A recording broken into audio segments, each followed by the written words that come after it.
ನಮಸ್ಕಾರ ರೀ ಎಲ್ಲರಿಗೂ ದ್ವಿತಿ ಲಾಗ್ಸ್ ಚಾನಲ್ಗೆ ಸ್ವಾಗತ ರೀ. ನಾನು ಇವತ್ತಿನ ವಿಡಿಯೋದಲ್ಲಿ ಚುರುಮರಿನ ಯಾವ ಥರನಾಗಿ ಒಗ್ಗರಣೆ ಹಾಕೋದಂತ ತೋರಿಸ್ತಾ ಇದ್ದೀನಿ ರೀ. ಇದು ತುಂಬ ಈಸಿಯಾಗಿ ಹಾಕೋಬೋದು.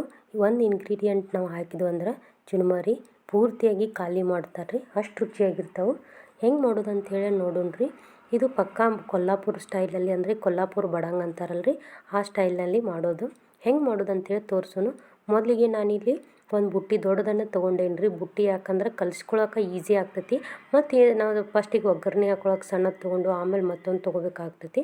ಅದಕ್ಕಾಗಿ ನಾನಿಲ್ಲಿ ಒಂದು ಬಟ್ಲಷ್ಟು ಶೇಂಗಾ ಕಾಳನ್ನು ಹಾಕ್ಕೊಳತ್ತೀನಿ ರೀ. ಶೇಂಗಾ ಕಾಳು ಸ್ವಲ್ಪ ಕೆಂಪಾಗಬೇಕು ರೀ, ನೋಡ್ಕೊಂಡು ಹುರ್ಕೊಳ್ರಿ. ಯಾಕಂದ್ರೆ ಒಮ್ಮೆಲೆ ಪೂರ್ತಿಯಾಗಿ ಕಲರ್ ಕಪ್ಪಾಗಿಬಿಡ್ತಾವೆ ರೀ, ಅವು ಟೇಸ್ಟ್ ಅನಿಸಲ್ಲ. ಆಮೇಲೆ ಎಷ್ಟು ನಾನು ಶೇಂಗಾ ತೊಗೊಂಡಿದ್ನಲ್ಲ ರೀ, ಅದಕ್ಕಿಂತ ಅರ್ಧದಷ್ಟು ಪುಟಾಣಿನ ತೊಗೊಂಡೀನಿ ರೀ.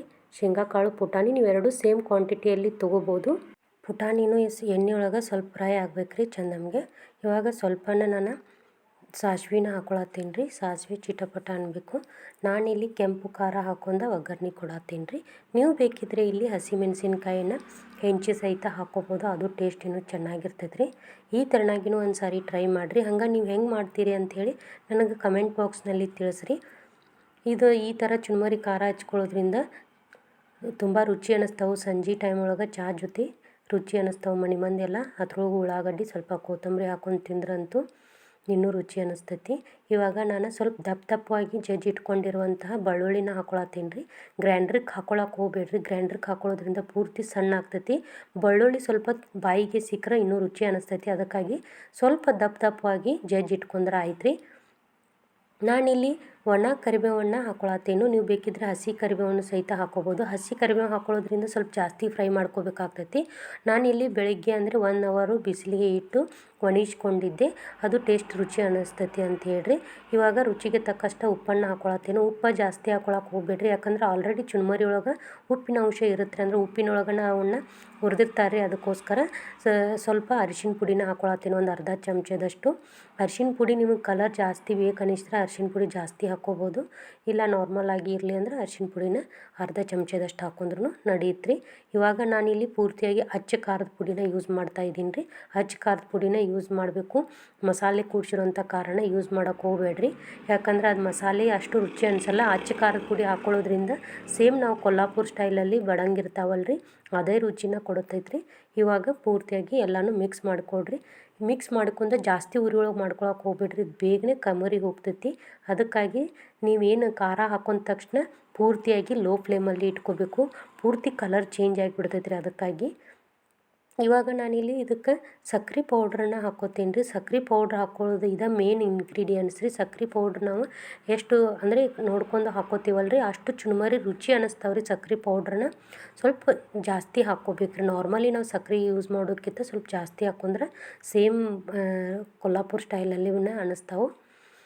ಇವಾಗ ನಾನು ಎಲ್ಲ ಚುರುಮರಿನ ಹಾಕೊಳತ್ತೀನಿ ರೀ. ಎಲ್ಲ ಚುರುಮರಿ ಹಾಕೊಂಡು ಅಂದರೆ ಪೂರ್ತಿಯಾಗಿ ಮಿಕ್ಸ್ ಮಾಡ್ಕೋಬೇಕು.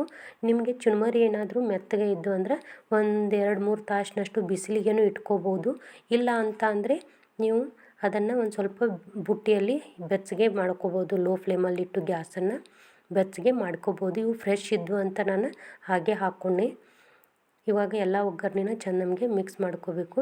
ಇಷ್ಟು ಮಿಕ್ಸ್ ಮಾಡ್ಕೊಂಡ್ರೆ ಆಗಲ್ಲ, ಮತ್ತು ಮೇಲೆ ಸ್ವಲ್ಪ ಖಾರ ಮತ್ತು ಸಕ್ರೆ ಪೌಡ್ರನ್ನ ಹಾಕೊಂಡ್ರೆ ರುಚಿ ಇನ್ನೂ ಜಾಸ್ತಿ ಬರ್ತಾವ್ರಿ.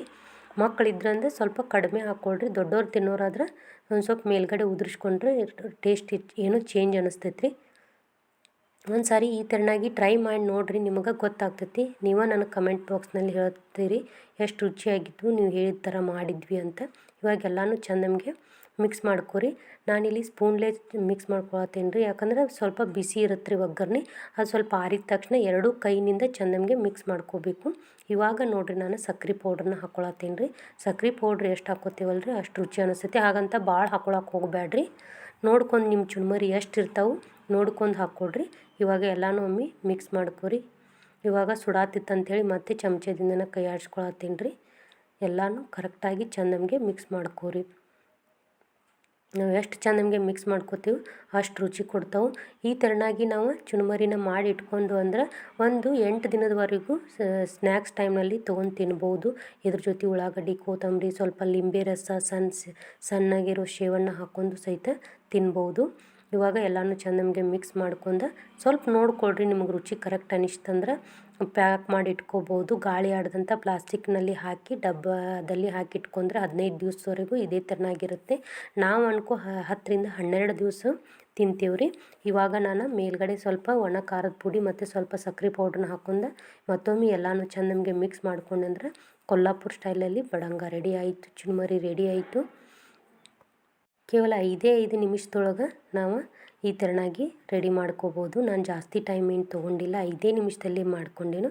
ಇವಾಗ ಎಲ್ಲನೂ ಅಂದರೆ ಸ್ವಲ್ಪ ಉಪ್ಪು ಮತ್ತು ಸ್ವಲ್ಪ ಅರಿಶಿನ ಪುಡಿ ಮತ್ತು ಸ್ವಲ್ಪ ಖಾರ ಮತ್ತು ಸಕ್ಕರೆ ಪೌಡ್ರ್ ಎಲ್ಲನೂ ಒಮ್ಮೆ ಹಾಕ್ಕೊಂಡು ಮಿಕ್ಸ್ ಮಾಡಿಕೊಂಡ್ರೆ ಆಯಿತು. ನಮಗೆ ಸ್ನ್ಯಾಕ್ಸಿಗೆ ಚುರುಮುರಿ ರೆಡಿ ಆಯಿತು. ಎಲ್ಲನೂ ಇನ್ನು ಚೆಂದ ನಮಗೆ ಮಿಕ್ಸ್ ಮಾಡ್ಕೊರಿ. ನಮ್ಮ ಮನೆಯಲ್ಲಂತೂ ಈ ಥರನಾಗಿ ಈವ್ನಿಂಗ್ ಸ್ನ್ಯಾಕ್ಸ್ಗೆ ಅಂತ ಚುರುಮುರಿ ಇರಲೇಬೇಕು. ನಾನು ಯಾವಾಗಲೂ ಇದೇ ಥರನಾಗಿ ಒಗ್ಗರಣೆನ ಕೊಡ್ತೀನಿ. ನೀವು ಯಾವ ಥರನಾಗಿ ಕೊಡ್ತೀರಾ ಅಂತ ಕಮೆಂಟ್ ಬಾಕ್ಸ್ನಲ್ಲಿ ತಿಳಿಸ್ರಿ. ನಿಮ್ಗೆ ಈ ವಿಡಿಯೋ ಇಷ್ಟ ಆಗಿತ್ತಂದ್ರೆ ಪ್ಲೀಸ್ ಲೈಕ್ ಮಾಡಿರಿ, ಶೇರ್ ಮಾಡಿರಿ, ಹಂಗೆ ಕಮೆಂಟ್ ಮಾಡೋದನ್ನು ಮರಿಬೇಡ್ರಿ. ಮತ್ತು ಮುಂದಿನ ವಿಡಿಯೋದಲ್ಲಿ ಸಿಗ್ತಾನು. ಅನ್ನದಾತೋ ಸುಖೀ ಭವ.